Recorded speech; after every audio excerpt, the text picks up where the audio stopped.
स्वागतम्।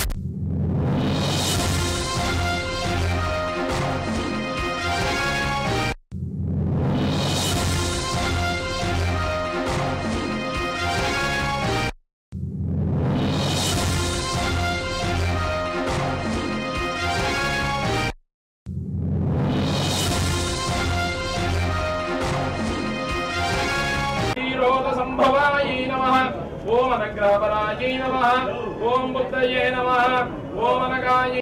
తిరుచానూరు పద్మావతి అమ్మవారి వార్షిక బ్రహ్మోత్సవాలు వైభవంగా జరుగుతున్నాయి.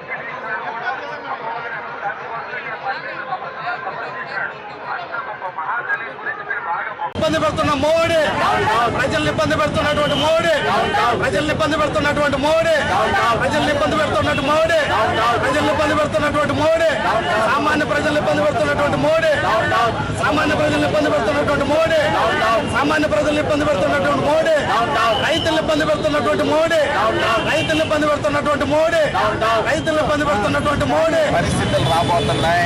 ఆయన ఓడిపోవడం ఖాయం. ఉత్తరప్రదేశ్ లో కొత్త సంకీర్ణ ప్రభుత్వం రావడం ఖాయం. రాష్ట్రంలో కూడా మార్పులు రాబోతున్నాయి. దానికి నాంది పలుకుతున్నాం. మరి రాష్ట్రంలోనూ కేంద్రంలోనూ పెను మార్పులు రాబోతున్నాయి. రాజకీయ మార్పులు. ఆయన చేసిన పొరపాటు దేశ ప్రజలు క్షమించరు. దేశ ప్రజలు క్షమించరు. ఆయన క్షమాపణలు చెప్పాలి దేశానికి. ఆయన చేసిన పొరపాటు, తెలివి తక్కువ నిర్ణయం, ఒంటరిగా తీసుకున్నాడు. మంత్రివర్గంతో మాట్లాడలేదు, ఆర్థిక నిపుణులతో మాట్లాడలేదు. ఏదో మంచి పేరు వస్తుంది అనుకున్నాడు, చెడ్డ పేరు వచ్చింది. చెడిపోయాడు మోడీ. ఈరోజు అవినీతిని గురించి మోడీ మాట్లాడుతున్నాడు. నేను ఉత్తరప్రదేశ్లో నిన్న తాడేపల్లి గూడెంలో జరిగినటువంటి మీటింగ్కి 5 కోట్ల రూపాయలు ఖర్చు పెట్టారు. అది నల్లధనం కాదా? ఎక్కడి నుంచి వచ్చింది? మరి చికెన్ బిర్యానీ పంచారు, 3000 బస్సులు వాడుకున్నారు. ఈ డబ్బు ఎక్కడిది? ఎవరిచ్చారు ఈ డబ్బు? మీ మోడీ నల్లధనం కాదా? ఆయన దగ్గర ఉన్నటువంటి 50 కోట్ల రూపాయల గుడ్డలు ఉన్నాయి. 5000 జతల గుడ్డలు ఉన్నాయి ఆయన దగ్గర. 5000 జతలు. మీకు నాకు కలిపి 10 జతలు ఉంటే ఆయనకు 5000 జతల గుడ్డలు ఉన్నాయి. ఇది నల్లధనంతో వచ్చినటువంటి గుడ్డలు కాదా? మరి ఆయన మొన్న గెలిచినటువంటి ఎన్నికల్లో మొత్తం నల్లధనాన్ని ఉపయోగిస్తేనే కదా ఆయన ప్రధానమంత్రి అయింది. లేకపోతే అద్వానీ గారు, ఎల్కే అద్వానీ గారు అయి ఉండేవారు కదా. మరి ఈ పరిస్థితుల్లో మోడీ మరి దెయ్యాలు వేదాలు చెప్పినట్టుగా అందరికీ వేదాలు చెప్తున్నాడు. భారత బంద్ చేస్తున్నారు అపోజిషన్ పార్టీ.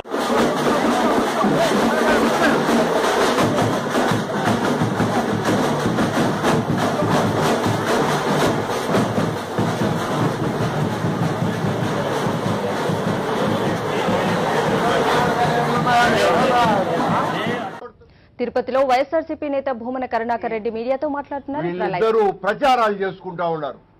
ప్రజలేమో అయ్యా బాబు అని కుయ్యో ముర్రో సెక్షన్ వాళ్ళు ఏడ్చుకుంటా ఉంటే చూస్తిరా వెంకయ్య చంద్రబాబు అని మమ్మల్ని ఎంతగా పొగుడుతున్నారో అని వీళ్ళిద్దరూ కూడా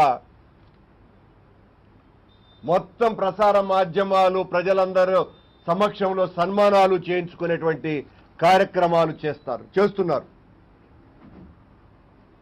అడిగితే కొడతారు, అన్యాయం అంటే జైల్లో పెడతారు, ఆకలంటే ఉరితీస్తారు. ఇది ఇప్పటి ప్రభుత్వాల నైజం.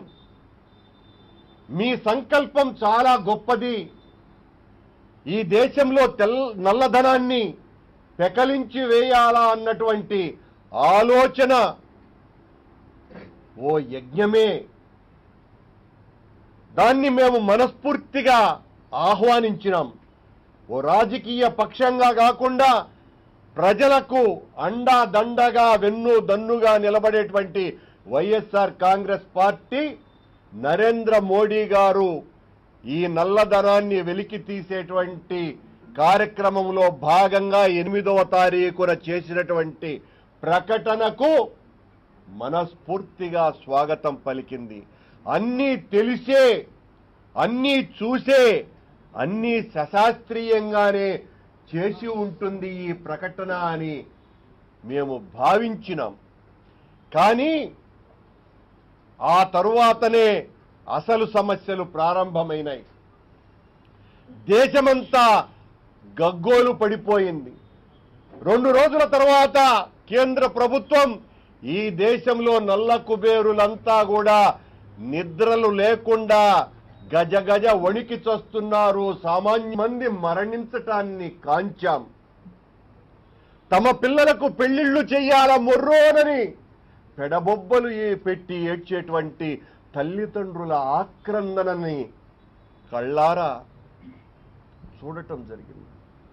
చంటి బిడ్డలను పెట్టుకొని ఆ తల్లి పాలకు డబ్బులు లేకుండా డబ్బులు ముష్టెత్తుకునేయాల్సినటువంటి పరిస్థితి దాపురించటాన్ని మనమే వీక్షించినాం. ఇంత దారుణమైనటువంటి పరిస్థితి ఉంటే మీరు సరైనటువంటి తీరులో ఈ కార్యక్రమాన్ని చేయటం లేదు అని ప్రజల ఆక్రందనని మా గొంతు ద్వారా వినిపించేటువంటి ప్రయత్నం చేస్తే ప్రభుత్వం తన ఉక్కు పిడికిళ్లతో మా గొంతుల్ని పిసికేసేటువంటి కార్యక్రమాలు చేస్తోంది. శాంతియుతంగా ఒక రోజున మహాత్మా గాంధీ గారి బొమ్మ దగ్గర నిరసన చేస్తే జుట్టు పట్టుకొని మమ్మల్ని అందరినీ స్టేషన్లలో పడేశారు.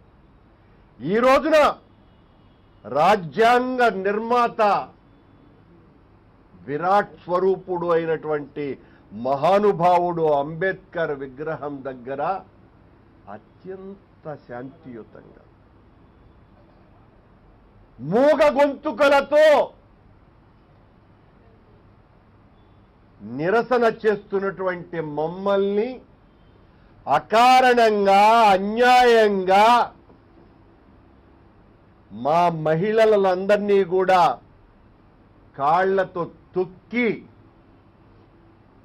పోలీస్ స్టేషన్లలో కుక్కి చంద్రబాబు గారు వికటాట్టహాసం చేశాడు. ఇది కేవలం తిరుపతికి మాత్రమే సంబంధించినటువంటి విషయం కాదు. ఈ రాష్ట్రంలో జరిగినటువంటి అన్ని నిరసన కార్యక్రమాలలో తెలుగుదేశం ప్రభుత్వం ఇంత మా గొంతు ద్వారా వినిపించేటువంటి ప్రయత్నం చేస్తే ప్రభుత్వ మార్గంగానే వ్యవహరించింది. నల్ల కుబేరులంతా చల్లంగానే ఉన్నారు దేశంలో. జనం మాత్రం తమ డబ్బుకు తామే బిచ్చగాళ్ళై అడుక్కుంటా ఉన్నారు. 2000 నోటు ఆకార పుష్టి నైవేద్య నష్టిగా తయారైంది. తలతల మెరుస్తోంది, కానీ 1700కు అమ్ముడు పోతోంది. 2000 నోటు పరిస్థితి అది. నిజంగా మీరు ప్రజలకు మేలు చేయాలా అన్నటువంటి తపనే ఉండి ఉంటే అన్నీ ఆలోచించుకొని దేశమంతా మారకానికి సంబంధించినటువంటి డబ్బులన్నీ ప్రతి ఏటీఎంలకు బ్యాంకులకు అందించి ఉండి ఉంటే ఈ దురవస్థ రాకుండా ఉండేది. ఊరెందుకు నిప్పంటించినావయ్యా అని అడిగితే దోమల్ని కాల్చటానికయ్యా అని అన్నాడంట ఒక పెద్ద మనిషి. అట్లా నల్లధనాన్ని పెకిలించి వేయటానికి మొత్తం దేశంలో ఉండేటువంటి 127 కోట్ల మంది గుండెల్లో గుణపాలు గుచ్చుతారు. మీ బాధ కొంచెం సేపే, ఆ తర్వాత అంతా సర్దుకుంటుంది అని చెప్తున్నారు. ఇప్పటికి 20 రోజులుగా జనం సర్దుకునే ప్రయత్నం చేస్తానే ఉన్నారు. ఎక్కడా సర్దుబాటు జరగటమే లేదు. ఆర్థిక నిపుణులు చెప్పినటువంటి ప్రకారమే ఇంకా 9 నెలల వరకు ఎట్టి పరిస్థితుల్లోనూ ఏమీ సర్దుకునేటువంటి పరిస్థితి లేదు అని వాళ్ళు ఉటంకించారు. ఈరోజు జనవాక్యం ఎట్లుందిరా అంటే బీజేపీ టీడీపీ అనే పార్టీల మీద బీజేపీ అంటే భయంకరంగా జనాన్ని పీడిస్తున్న పార్టీ, బి అంటే భయంకరంగా, జే అంటే జనాన్ని, పి అంటే పీడిస్తున్నటువంటి పార్టీ అనని భారతీయ జనతా పార్టీని, టీడీపీని టీ అంటే తెలివిగా, డి అంటే దేశాన్ని దోచుకుంటున్న, పి అంటే పార్టీ అని వీళ్ళని అనుకుంటున్నారు.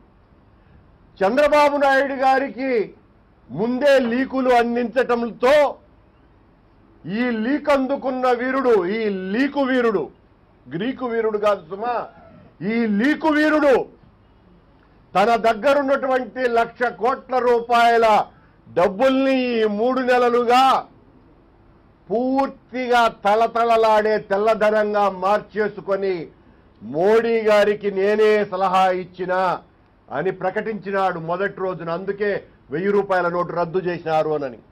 10 రోజుల తర్వాత నా జీవితంలో నేనింత అసహనం, నేనే భరించలేనటువంటి అసహనాన్ని చూస్తున్నా అంటే భూదేవికి మారు పేరైనటువంటి చంద్రబాబు నాయుడు గారు తల్లడిల్లిపోతున్నటువంటి జనాక్రోశానికి చూసి సహించలేక నేను భరించలేకపోతున్నా, నా జీవితంలో ఇలాంటి దుస్థితి చూడనే లేదు అని పెద్ద డ్రామా ఆర్టిస్ట్ కంటే బలంగా డైలాగులు ఊదినాడు. ఈ రోజున చంద్రబాబు గారు కట్టుకున్న వాడిని ఏమీ అనలేకుండా కన్నబిడ్డను కొట్టిందంట ఒక